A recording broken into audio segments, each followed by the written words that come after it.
Glória a Deus, aleluia. Nós estamos aqui no nosso último dia, pela glória, pela graça e pela misericórdia do nosso Deus. Nós estamos aqui fazendo este estudo maravilhoso. E hoje, conforme vocês já têm a referência, é 2 Reis 5, do 1 ao 14. E eu quero ler para vocês. É um pouquinho extenso, mas é necessário que leia tudo, porque nós já sabemos o que aconteceu ali.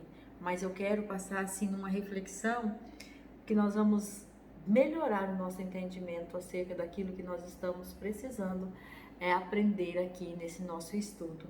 Então aqui vai dizer assim: e Naamã, chefe do exército do rei da Síria, era um grande homem de Deus, um grande homem diante do seu Senhor e de muito respeito, porque por ele o Senhor dera livramento aos sírios, e era este varão homem valoroso, porém leproso. E saíram tropas da Síria e da terra de Israel, levaram presa uma menina que ficou ao serviço da mulher de Naamã. E disse esta sua senhora: tomara que o meu senhor estivesse diante do profeta que está em Samaria, e ele o restauraria da sua lepra. Então entrou Naamã e o notificou seu senhor, dizendo: assim e assim falou a menina e da terra de Israel. Então disse o rei da Síria: vá, anda, enviarei uma carta ao rei de Israel. E foi, e tomou à sua mão 10 talentos de prata e 1000 siclos de ouro e 10 mudas de vestes. E levou a carta ao rei de Israel, dizendo: logo, e chegando a ti esta carta, saibas que eu te enviei Naamã, meu servo, para que o restaure de tua lepra. E sucedeu que, lendo o rei de Israel a carta, rasgou as suas vestes e disse: sou eu Deus para matar ou para vivificar, para que envie a mim, para eu restaurar a um homem de sua lepra? Pelo que deveras notai, peço-vos, e vede que busca ocasião contra mim. Sucedeu, porém, que ouviu Eliseu, homem de Deus, que o rei de Israel rasgara as suas vestes, mandou dizer ao rei: por que rasgaste as suas vestes? Deixa ouvir a mim, e saberá que há profeta em Israel. Veio, pois, Naamã com seus cavalos e com o seu carro, e parou à porta da casa de Eliseu. Então Eliseu lhe mandou uma mensagem, dizendo: vá e lava-te 7 vezes no Jordão, e a tua carne te tomará, e ficarás purificado. Porém Naamã muito se indignou e se foi, dizendo: eis que eu dizia comigo, certamente ele sairá, pôr-se-á em pé, e invocará o nome do Senhor, o seu Deus, e passará a sua mão sobre o lugar, e restaurará o leproso.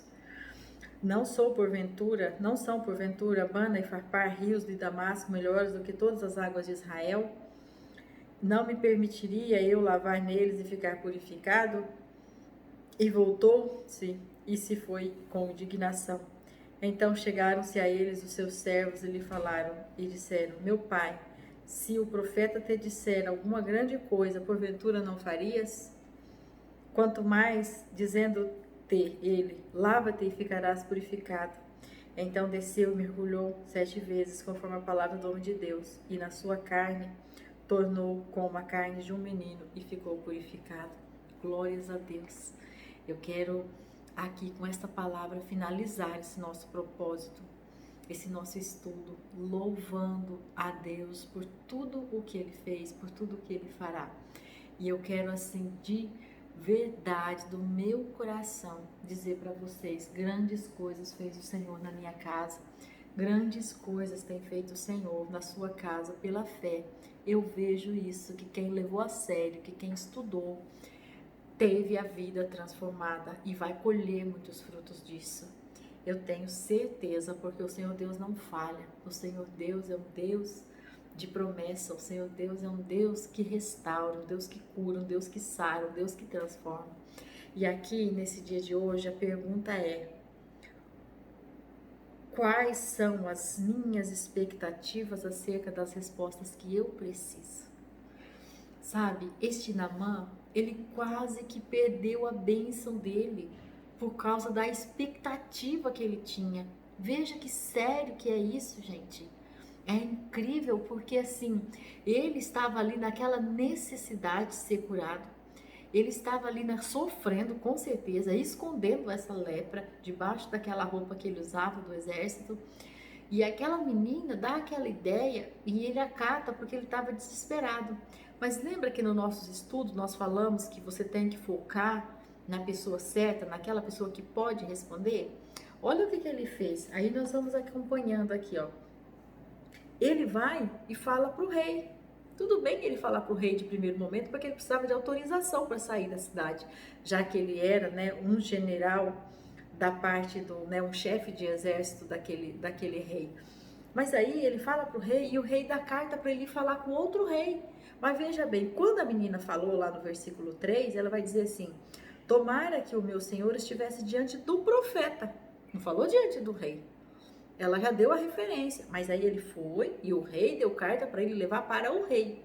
E aí o que aconteceu? Quando chegou lá, que ele levou essa carta para o outro rei, o rei pensou que aquele rei da Síria estava mandando aquela carta para ele porque, sabendo que ele não tinha poder para isso, estava caçando confusão com ele. Então veja, além de ele ter ido no lugar errado, ele ainda estava criando uma situação desagradável, uma situação prejudicial para aqueles reinados.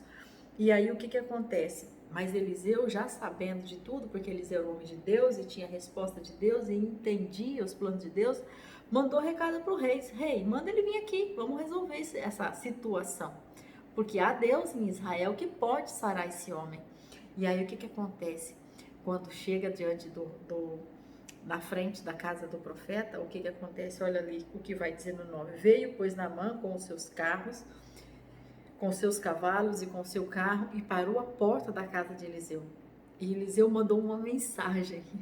Quando Eliseu manda uma mensagem, ele fica indignado. Está dizendo no versículo 11, 2 Reis 5:11, vai dizer assim, que ele ficou indignado.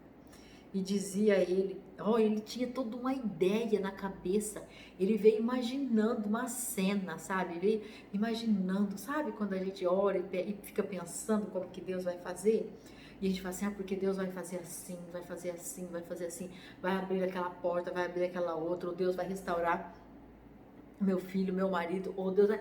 E você fica imaginando, porque eu vou ver assim, cena. Para com isso, a sua expectativa tem que ser expectativa. Deus vai fazer, porque a promessa que Ele vai fazer, e Deus usa o meio que Ele quiser para fazer. O que eu preciso é estar sensível para ouvir e ver o que o Senhor está falando e como Ele está falando. E lembra também que nós falamos, né? Então aqui é a primeira coisa que você tem que observar. Foco em quem pode resolver. E a segunda coisa que nós falamos tanto nos outros encontros nossos, não dar ouvido à multidão. Que multidão é essa? Multidão que dá conselho errado, multidão que reclama, multidão que te desanima, multidão que nega. Agora, veja aqui a diferença de saber com quem você anda. Quem você anda, com quem você anda, as pessoas que você anda também acreditam no mesmo Deus que você? As pessoas que você anda estão torcendo para o seu mais alto bem? Como que você sabe disso? Orando, colocando elas debaixo da proteção de Deus, pedindo ao Senhor para fazer com que você seja cercado com pessoas do bem.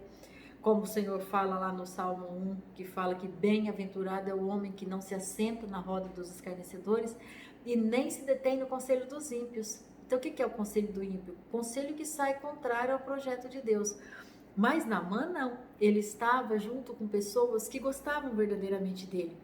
E quando acontece isso, que Naamã fica tão indignado, os servos dele, que estavam andando com ele, pensando no mais alto bem dele, eles tiveram um motivo para dar esse conselho, não vamos entrar aqui na razão pelo conselho, mas eles deram um conselho de Deus para Naamã. E disse, olha, se ele tivesse dado uma tarefa difícil, certeza que você ia fazer. Agora, essa tarefa é fácil, por que não faz logo? Entendeu? E aí, olha o que está dizendo aqui, ó. Quando ele começa a fazer as comparações no 12, né, que os rios, Abana e Farpar era melhor e tal, indignado, os servos falam assim, se o profeta te dissera, no 13, alguma coisa, porventura, não o farias? Alguma coisa grande, porventura, não o farias? Quanto mais dizendo-te, lava-te 7 vezes e ficará purificado. Então o que acontece? Esse conselho pareceu-lhe bem, porque ele estava andando com pessoas que pensavam no bem. Ele estava andando com pessoas que teve esperança naquela palavra, porque a palavra saiu da boca do profeta. Então ele vai, ele entra e ele é curado. Então a nossa finalização desse nosso estudo de hoje é uma finalização do estudo onde nós vamos entender. E a nossa pergunta é: quais as minhas expectativas acerca da resposta de Deus para mim? E aqui o ponto: eu estou indo no lugar certo, falar com a pessoa certa? Eu estou sensível para ouvir o conselho das pessoas que andam comigo? Para discernir se esse conselho vai de encontro com a promessa de Deus ou não?